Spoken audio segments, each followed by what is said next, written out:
BNP Paribas, partenaire des plus belles histoires de Roland-Garros, aux côtés des ramasseurs de balles depuis plus de 50 ans.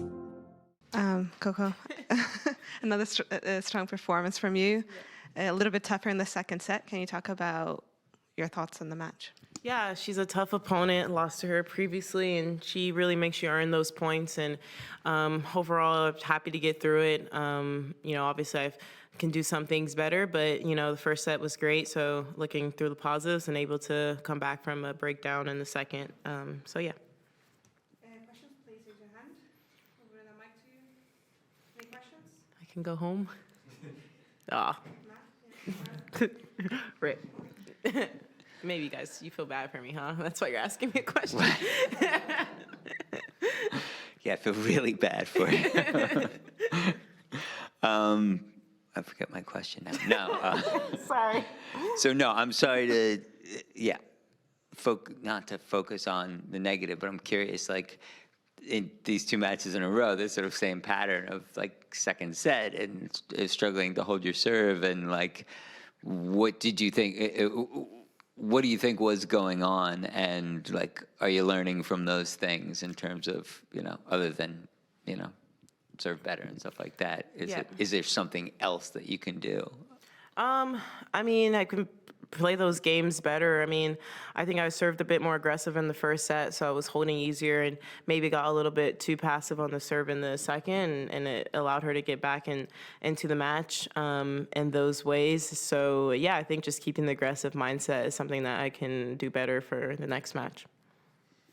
Coco, how important was it for you to keep it down to 2 sets and not get dragged to a third one to get the second set? Yeah, it was obviously important, and I know she can make the rallies long and play long points, and that I don't know how long the second set was, but it felt pretty long. So I think just for long-term wise, and obviously mentally, it's a lot better to finish that in 2 sets. And it gives me a little bit more confidence in finding ways to win, maybe when playing opponents like that, and try not to kind of self-destruct.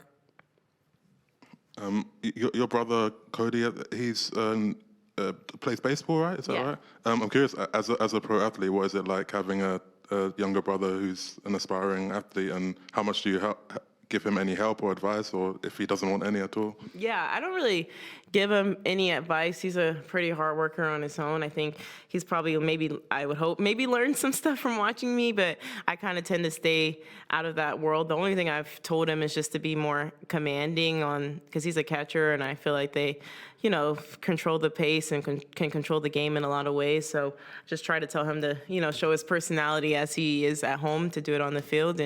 But other than that, I try to stay out of it, because I know, like, with my parents, it's sometimes annoying for them to give advice when they never played the sport in a high level. So I try not to give them too much, because obviously I never played baseball, so I don't know how it is out there.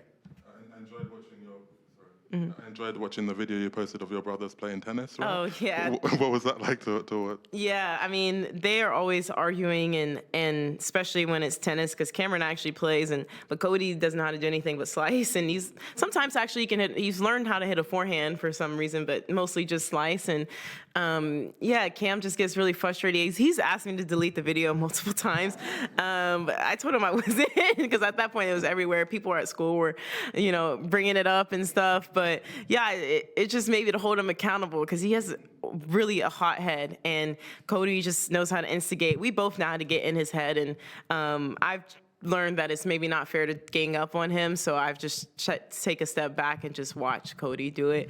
But yeah, he can get under his skin, but hopefully he'll use that experience in the future, that no one can quite get under your skin like your siblings. Madison was talking about how it took her sort of a long time in her career to learn that it's a good idea to maybe get away from the tennis center, leave your hotel, go out for meals with friends, do some sightseeing as she travels the world on the tour. Is that something you do actively, regularly, intentionally, get away from things, see the cities you're in?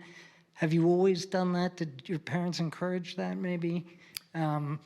Yeah, it's something that I started off actually doing pretty well, and then COVID happened, and so I got like so used to the routine of hotel and that, and then so I kind of carried it on after that, but I realized it wasn't maybe a healthy state for me mentally, just being in it like all the time.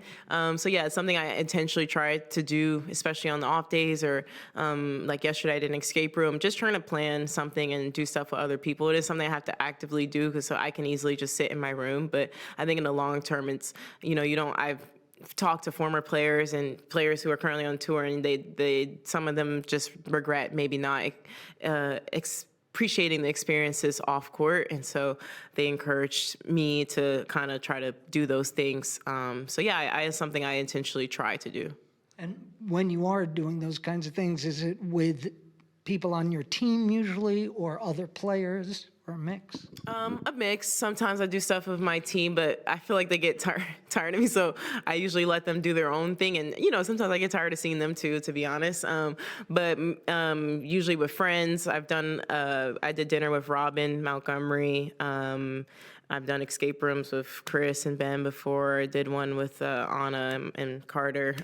So name drop him in there. But yeah, so just mixing up the people. I noticed that I've gotten tired of just dinner with my parents, so I've ditched them a few times, and I'm sure they're tired of doing dinner with me. So yeah, just trying to mix up the personalities. Could I just ask, are you good at escape rooms, or who's the best of the group?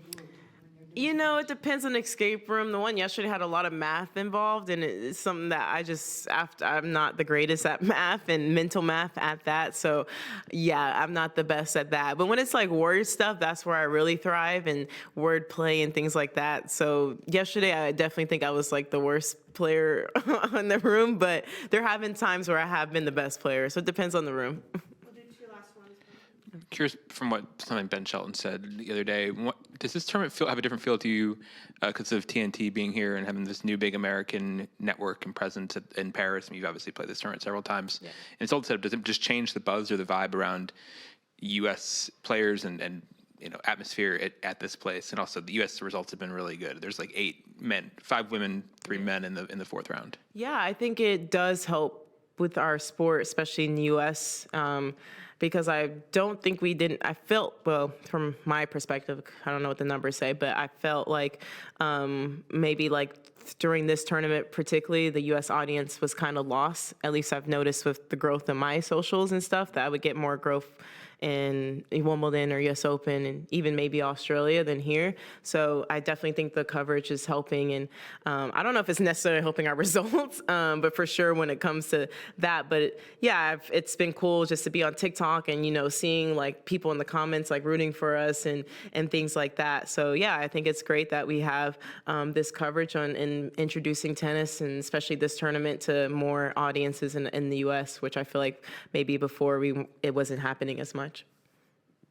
When a player is trying to extend points and play those long rallies, are you sort of like, yeah, I can do that. I can do this. You want to you want to play this way?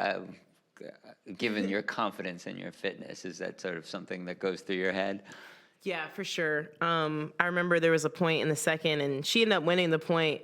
I kind of looked over and I saw she was kind of bent over and tired, and like I was aware that my heartbeat wasn't really high at all. It felt fine. So, and I know that's her game style. So, yeah, I did feel like, okay, I can do this too, and especially like. I had to generate a lot of the pace, so I felt like in those points I could have been more aggressive as well. So yeah, I definitely feel more confidence in when people resort to that, just because of the fact that I feel like physically there's very few players on tour who can hang in there with me, and I think the person so far that has pushed me to that has definitely been Quinn Nguyen. We've played over 3 hours multiple times, and she looks fine after the match, and so do I. But other than that, I don't think there's that many people that I've played that I've done 3 hours where they've kind of looked fine after the match.